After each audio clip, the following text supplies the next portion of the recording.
Welcome to day one. We're going to be working on the Snowdrop, and it is a delicate and resilient flower.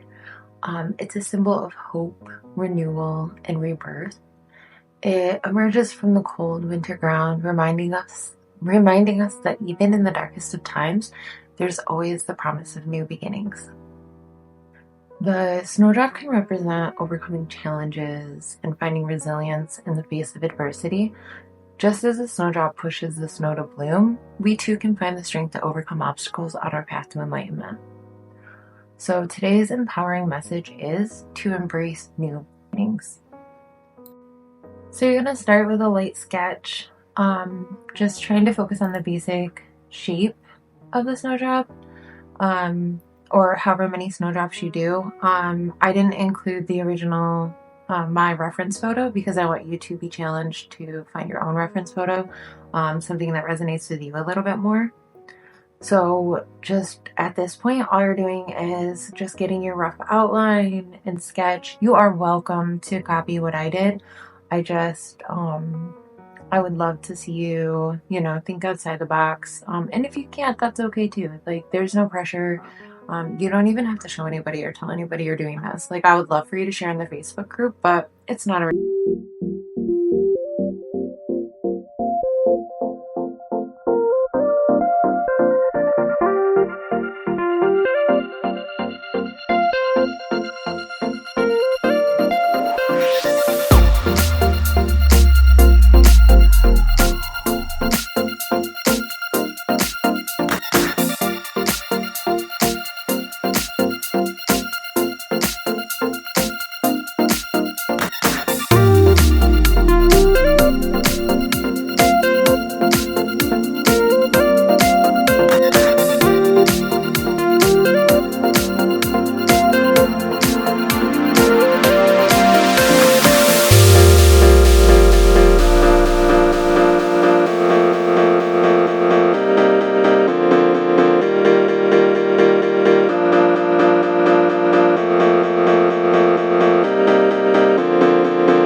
And then I went in with ink, and I'll be honest, the ink pen that I'm using in this, I'll put it in the description. It did bleed, and I don't recommend using it on something like this, because if you're going to be going over it with watercolor, I will put the name of it though, but it did bleed, and it would be okay if I had known that going into it, and I should have tested it before. But I didn't. But that's what this is all about, right? It's not anything that's going to be perfect. It's just meant to be a test. You could always redo this and do an actual painting of it. But this for me was just a test. So I didn't really mind that it bled. But in the future, I will know that these bleed, and I won't use them for projects like this if I can't use them in a way that is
even go over the exact colors unless you really want me to, and then I can put them in the description.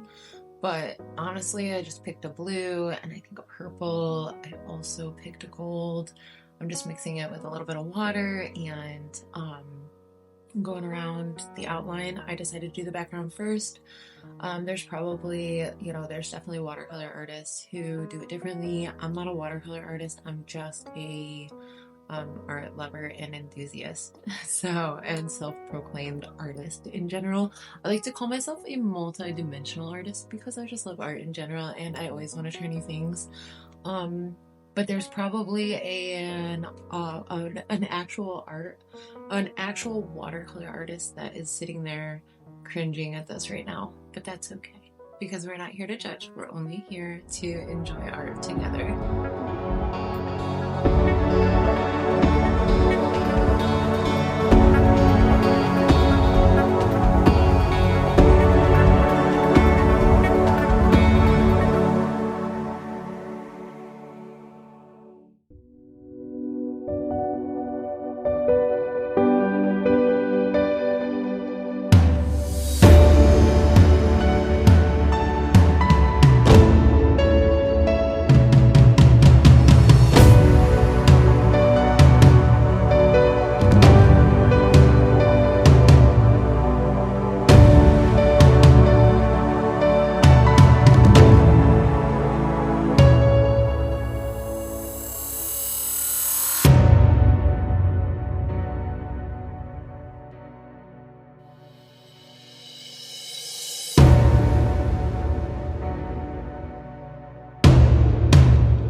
Honestly, doing the background is one of my favorite parts because it's such a mindless activity. Like, you don't really have to overthink what you're doing. There's nothing really to get frustrated at. You're just filling in large chunks of space. I mean, if you try to have control, I think this is why watercolor is such a good medium, is because, like, if you try it, it's a good mindful medium, I should say, because you don't get to have control with watercolor. Like, watercolor's kind of the boss, like, is a good way to think about it, in my opinion anyway. And it does what it wants to do, so you just kind of vibe along with it and use it, like learn to work with it instead of trying to control it. And I think that can be a really valuable life lesson.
So a lot of this is pretty self-explanatory. You can see I'm going in with the green and just filling in some different, I left some white highlights out, which I end up going back over with a lighter wash of green just to show like where the highlights are and the shadows. Nobody's going to be double checking your work. So like, and if they are, like, boo on them because you're just here to have fun.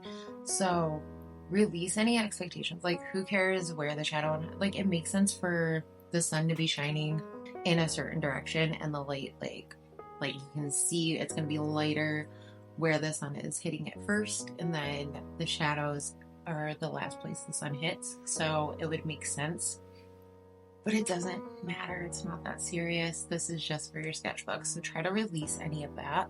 But you can kind of see that I went in and tried to be conscious of where the light would be hitting just to make it a little bit more dynamic, I guess you could say.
I did decide to go in with gold, and I'm using my Koi watercolor. Do not feel like obligated to do that.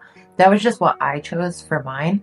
You could do any color you want. Like I said before, nobody is double checking your work, and if they are, they're probably kind of the jerks anyway. So like, whatever, we don't care what they think. We're just doing this because we want to, and it's fun. So, I mean, just do whatever feels right. Choose whatever colors you like. I think silver would be really pretty, and I think the next time I might, if I did this again, might go with silver. I'm not sure yet.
I used my, it's like a Crayola marker. I think it was actually purchased at Target, but I'm not sure. It might be Walmart. I'm not sure, but it's Pen and Gear. I'm not sure which. Maybe Walmart. I don't know. But basically, it's just like a Crayola marker. You could use crazy art or whatever. It doesn't matter. I did not love this though. You can see it doesn't really cover. I mean, if you were going for like a more soft look, I think it would be totally fine. I wanted more bold, so I ended up, you'll see here in a few minutes, I ended up going with a POSCA marker, which also I need to purchase more because mine are pretty well beat because I use them with gel sticks, which we will go over in another video. But I don't know, I liked this, but I didn't love it, so I I personally, for the style and the look I was going for, it didn't really accomplish that for me.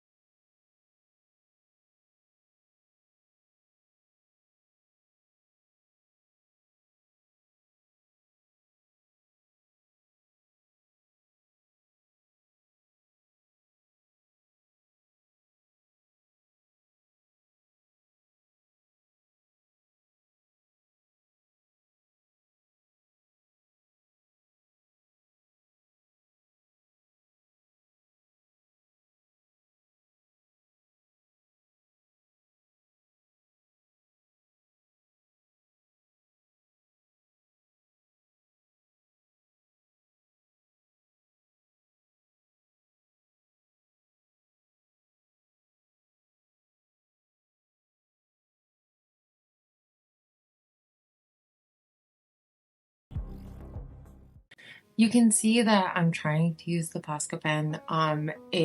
You'll see here in a minute, it runs out of ink, it's driving me insane, it doesn't feel good anymore, so then I stopped using it and I switched to an acrylic marker. You can get those at Walmart. Don't feel obligated though, use a Sharpie if you want. I will add it to my list though. You can see I can cut that. I cut the little piece out because I was like searching for a marker for a little bit there and I forgot to stop the recording. So I did delete that part so that you guys don't have to sit through while I was sitting there trying to find a marker. But yeah, this is an acrylic marker I got from Walmart in a set of like maybe 36 or something like that. It was like 20 bucks. You can get them on Amazon too. But don't go out and spend a bunch of money if you don't have to. Figure out what you like first. And if you want to try new tools and stuff, that's fine. But don't feel like you have to go out and spend a bunch of money on art supplies because you don't. I did like this acrylic marker though, and it did help me to achieve the look I was going for, which is that more bold pattern. Do whatever feels right for you though. I ended up switching to my gold marker for the actual flower part. You could do this if you want, or you don't have to. You can use a different color. You could go in with purple if you wanted. Whatever color suits you and feels good for you. I ended up going with gold just because I wanted to make it pop just a little bit more, and I'm really happy with how it ended up turning out. So tomorrow is day 2, and we will be doing a crocus. Hopefully I said that right. See you then.